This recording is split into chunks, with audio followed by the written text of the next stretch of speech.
তানিম যখন ডিভোর্স পেপারে সই করছিল তার 1 সেকেন্ড আগেও আমি ভেবেছিলাম সে তার সিদ্ধান্ত বদলাবে, কিন্তু আমাকে অবাক করে দিয়ে সে সই করে দিল। 7 বছরের সংসারে ইতি টানলো সে। বাবা আমাকে কোর্ট থেকে টেনে বের করে আনলো, কারণ আমি হাঁটার মতো শক্তি পাচ্ছিলাম না। তানিম একটাবার আমার দিকে তাকালো না। তানিমের ছোট বোন তানভি আমার দিকে করুণার দৃষ্টিতে তাকালো।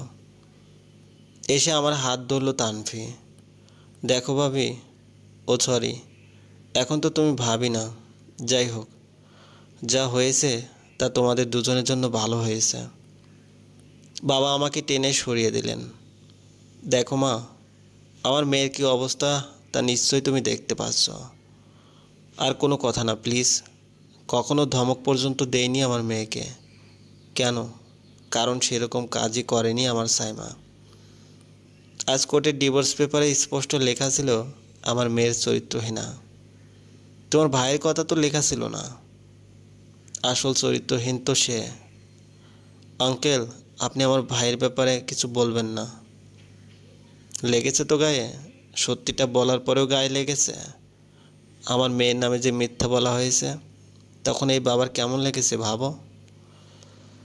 চল সাইমা, এরা শুধু চরিত্রহীন না, হৃদয়হীনও। আমি ঘুরে দাঁড়ালাম। একটু যাওয়ার পর দাঁড়িয়ে পিছনে তাকালাম। তানভি আগের জায়গায় দাঁড়িয়ে। তানভির কাছে গেলাম। তানভি, তানিমকে বলে দিও একটা সময় আমার কাছে সে যাবে, যেতে তাকে হবেই। বলে দিও তাকে আমি আজ এখনই ক্ষমা করে দিয়েছি, তবে কখনো গ্রহণ করব না আর।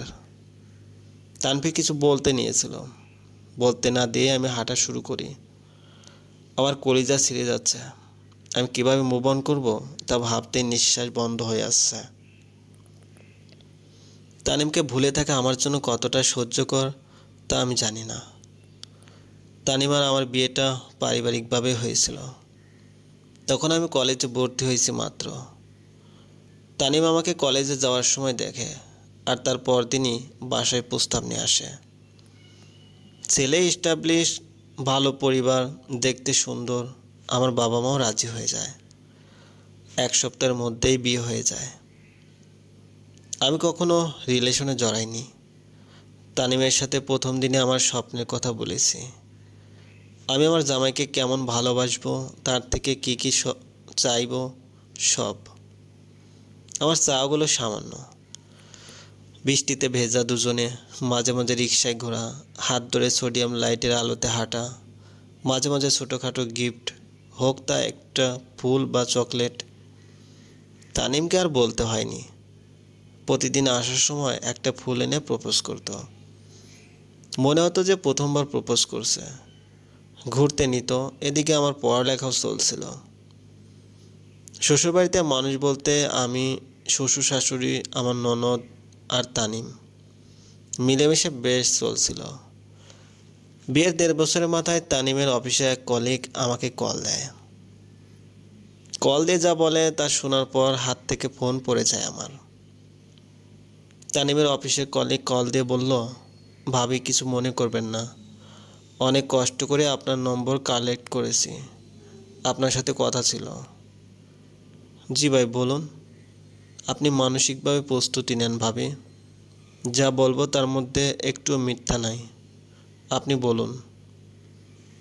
আমার বুক ধুকপুক শুরু হয়ে গেছে তখন। কি বলবে, কি এমন কথা। এদিকে ভাতের ফ্যান উপচে পড়ছে, সেদিকেও আমার নজর নেই। আমার কেমন জানি ভয় ভয় লাগছিল। ভাবি আপনার সাথে তানিমের সাহেবের সম্পর্ক কেমন? এটা কেমন প্রশ্ন? সে আমার হাজব্যান্ড, তার সাথে তেমনই তো সম্পর্ক হবে। ভাবি বলতে চাচ্ছি ইদানিং কেমন? আগে যেমন ছিল তেমনই। কি বলেন? চিন্তার বিষয় তো। প্লিজ পেঁচাবেন না, কি বলবেন বলুন। তানিম সাহেব আবার বিয়ে করেছেন। 6 মাস হচ্ছে বিয়ের। আর ওনার দ্বিতীয় বউ প্রেগনেন্ট 3 মাসের। আমার হাত থেকে ফোন পড়ে গেল। ধূপ করে নিচে বসে পড়লাম। তারপর তরাক করে উঠে বসলাম। মনে মনে তানিমের কলিগকে আচ্ছা মতো ঝাড়লাম। ফোন উঠিয়ে নিলাম। ফোন অফ হয়ে গেছে। অন করে তানিমের কলিগকে কল দিলাম। ভাই, শান্তিতে আসি তার সহ্য হয় না? কেন আমাদের মাঝে ঝগড়া লাগাতে চাচ্ছেন? তানিমকে আমি চিনি, আপনার বলতে হবে না কিছু। ফোন কেটে দিলাম। মানে এসব কি? একজন সুখে সংসার করছে, তা করতে দিবে না কেউ? কি অদ্ভুত! তানিম নাকি বিয়ে করেছে আর বউ নাকি প্রেগনেন্টও। আজগুবি কথা বলে দিলেই হলো। আজ তানিম আসুক, বলবো এসব কলিগকে এড়িয়ে চলতে। সেদিন রাতে তানিম আসার সময় গাজরা নিয়ে এসেছিল। পথে থাকতেই আমাকে বলেছে শাড়ি পরে হালকা কাজল দিয়ে লক্ষ্মী মেয়ের মতো তার জন্য অপেক্ষা করতে। আমি সাথে আলতাও পরেছি। তানিমের জন্য তার ফেভারিট পুডিং বানিয়েছে। তানিম এসে খোপায় গাজরা দিয়ে পেঁচিয়ে দিল, কপালে চুমু দিয়ে বলল, যাবে আমার সাথে বৃষ্টি বিলাস করতে? এই মানুষটাকে আমাকে ছেড়ে অন্য কাউকে বিয়ে করেছে। অদ্ভুত না? কারো সুখের সংসারে আগুন লাগাতে পারলেই যেন শান্তি পায় অনেকে। আমি আমাদের এই সুন্দর মুহূর্ত তানিমকে আর কিছু বলিনি। আর কি দরকার? আমি বিশ্বাসই করিনি। তাহলে কেন বলবো ওর মন খারাপ হবে? পরের দিন তানিমের জন্মদিন ছিল। তানিমকে সারপ্রাইজ দিব, তাই সুপার মার্কেটে গেছি কিছু জিনিস কিনতে। আমার কেনাকাটা শেষে বের হওয়ার সময় রাস্তায় তানিমের মতো দেখতে একটা ছেলেকে বাইকে দেখলাম। সাথে একটা মেয়েও ছিল। আমার আবার ভয় ভয় লাগতে লাগলো। আমি কল দিলাম তানিমকে। তানিমের ধরতে একটু সময় লাগলো। এদিকে সেই বাইকটাও চলে গেল। তানিম কল ধরেই বলল, শামু, তোমাকে মিটিং শেষে কল দিচ্ছি, 5 মিনিট, ওকে? আচ্ছা। আমি নিশ্চিন্ত হলাম। যদি রাস্তায় থাকতো তাহলে তো গাড়ির আওয়াজ শুনতাম। আমার নিজের উপর রাগ হলো। কিভাবে আমি তানিমকে সন্দেহ করলাম? সেদিন বিকেলে তানিমকে বললাম তাড়াতাড়ি যেন চলে আসে, কিন্তু তানিম আসতে পারলো না। ছেলেটা কেঁদেই দিল সেদিন। শামু, এই প্রথমবার তুমি আমাকে তাড়াতাড়ি বাসায় ফিরতে বলেছ, আর আমি তাও পারলাম না। আর সব কাজ আমার উপর। শামু, আমি কি জবাব দেব তোমাকে? আরে, করছো কি? সমস্যা নেই তো, কাজ শেষ করে আসো, অন্যদিন তাড়াতাড়ি আসবা, সমস্যা নাই। ছেলেটা বড্ড পাগল। সেদিন সে আসলো 10টায়। আমি কেক সাজিয়ে বসেছিলাম। একসাথে সেলিব্রেট করেছি দুজনে। সে এত খুশি হয়েছিল যে তার হাসিতে বোঝা যাচ্ছিল। এই ছেলের পরের দিনই দুপুরেই চলে আসে ছুটি নিয়ে। দুপুরে বাসায় খায়, বিকেলে আমাকে নিয়ে বের হয়। দুজন ঘুরে বেড়াই অনেক। অনেক রাতে যখন বাসায় ফিরি তখন আমার শ্বশুর শাশুড়ি আর ননদে ড্রয়িং রুমে বসে থাকতে দেখে অবাক হই। বাবা বলেন, যাও মা, তুমি রুমে গিয়ে ফ্রেশ হও, তানিমের সাথে একটু কথা বলবো। আমিও বাধ্য মেয়ের মতো চলে গেলাম রুমে। মনে মনে ভয় পাচ্ছিলাম, দেরি হয়েছে বাসায় ফিরতে, তাই আজ মনে হয় বাবা তানিমকে বকা দেবেন। আমি ড্রেস চেঞ্জ করে হাত মুখ ধুয়ে রুম থেকে বের হতে গিয়ে থমকে দাঁড়াই। বাবার কথা কানে আসছে আমার। তুই কি করে এটা করলি? সাইমার মতো মেয়েকে ধোঁকা দিচ্ছিস? মেয়েটা যদি শুনে তাহলে কি হবে ভেবেছিস? আমি দৌড়ে ড্রয়িং রুমে গেলাম। আমাকে দেখে বাবা কথা বন্ধ করে দেয়। বাবা, কি বলছিলেন? কি করেছে আপনার ছেলে? ধোঁকা দিচ্ছে মানে? না না, বলছিলাম তোমার ক্ষতি হতে পারে রাত বিরাতে ঘুরলে, তাই বলছিলাম। তোমার ক্ষতি চাই নাকি? যাও ঘুমাও। আমার মনে হচ্ছিল বাবা কিছু লুকাচ্ছে। তানভীর ঘৃণার চোখে তানিমের দিকে তাকিয়েছিল, আর মায়ের চোখে ছিল রাগ। আমার মাথা ঘুরে উঠল অজানা আশঙ্কায়। তানিম আমাকে ধরে ফেলল, ধরে রুমে নিয়ে গেল, সাথে তানভি এলো। আমি তানিমকে জিজ্ঞেস করলাম, কি করেছো তুমি? বলো আমাকে। তানিম চুপ করে থাকে। তানভি, বলো তোমার ভাই কি করেছে? কি লুকোচ্ছ তোমরা? বলো প্লিজ। শামু, চুপ প্লিজ। তোমার শরীর খারাপ করবে তো। করুক শরীর খারাপ, তুমি বলো কি করেছো তুমি।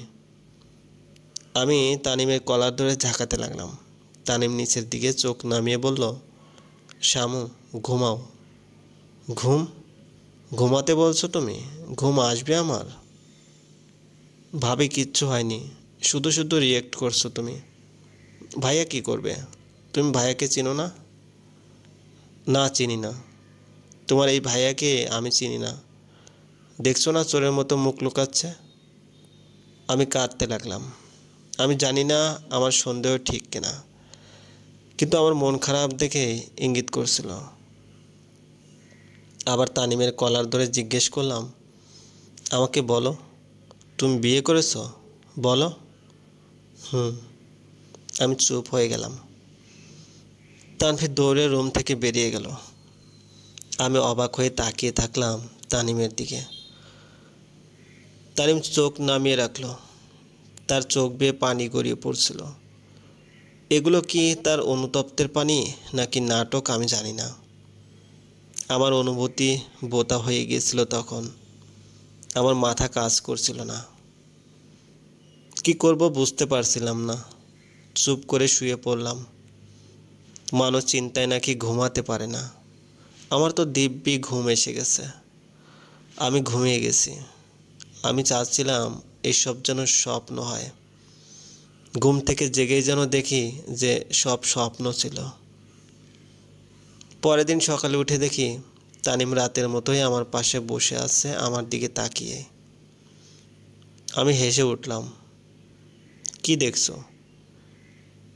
সেই মেয়ে বেশি সুন্দর নাকি আমি তা দেখছো? তানিম হকচকে উঠল। আমি তার এসব এড়িয়ে উঠে ফ্রেশ হয়ে রান্না করে গেলাম। স্বাভাবিকভাবেই নাস্তা বানিয়ে সবাইকে দিলাম। অন্য দিনের মতো কোনো আনন্দ নেই। তানিমকে কেউ খেতে ডাকেনি। আমি রুমে গিয়ে দেখি সেভাবেই বসে আছে সে। তার পাশে গিয়ে তার হাত ধরলাম। ফ্রেশ হয়ে খেতে এসো। সে আমাকে জড়িয়ে ধরে কান্না জুড়ে দিল। আমার কান্না আসছে না, আমার কষ্ট হচ্ছে না, কেমন যেন একটা অনুভূতি। আমি মুচকি হেসে তাকে সরিয়ে দিলাম। তাকে বললাম, চলো সব নতুন করে শুরু করি। তুমি আমাকে ক্ষমা করতে পারবে তো? আমি তো তোমাকে ক্ষমা করেই দিয়েছি। ভুল হয়ে গেছে তোমার, তুমি অনুতপ্ত, এটাই তো অনেক। সেদিন সে অফিসে যায়নি। তার অফিসের কলিগের কথাই ঠিক, তবে ওই মেয়ে প্রেগনেন্ট তা ঠিক না। তানিম 2 মাসের মধ্যেই সেই মেয়েকে ডিভোর্স দিল। আমি একটাবার জিজ্ঞেস করিনি কিভাবে কি হলো বা মেয়েটা কে, কেমন, কি নাম। যদি জানি সব, তাহলে হয়তো সেই মেয়ের নাম উঠিয়ে তানিমকে কষ্ট দিয়ে দিতে পারি। তাই আমার শ্বশুর আর তানিম মিলেই সব সমাধান করেছে। তার পরের বছর আমাদের কন্যা ইলিনা এলো। তানিম বাচ্চাদের মতো হাসছিল সেদিন। আমার সব কাজ সে করত।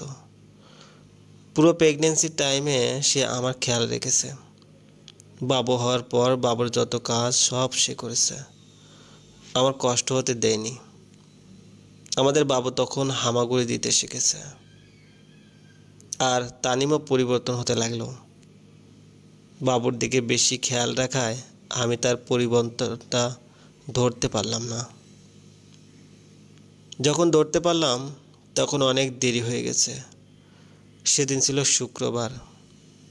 ইলিনার আগের রাতে খুব জ্বর এসেছিল। রাতে খুব কান্না করছিল। ঠিকমতো ঘুমাতে পারিনি।